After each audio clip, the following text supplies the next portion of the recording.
चहा पिणार का? हा ठेव चार, आलोच. मला बोलायचं होतं थोडं. काय बोल.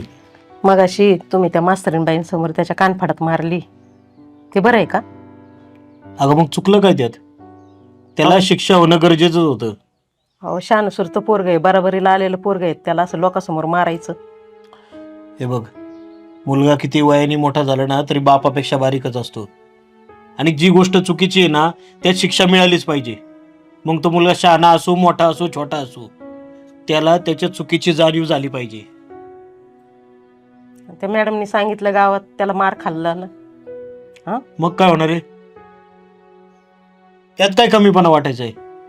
अरे जर चूक केली ना आपण तर त्याची शिक्षा भोगताना माणसाला लाज नाही वाटली पाहिजे.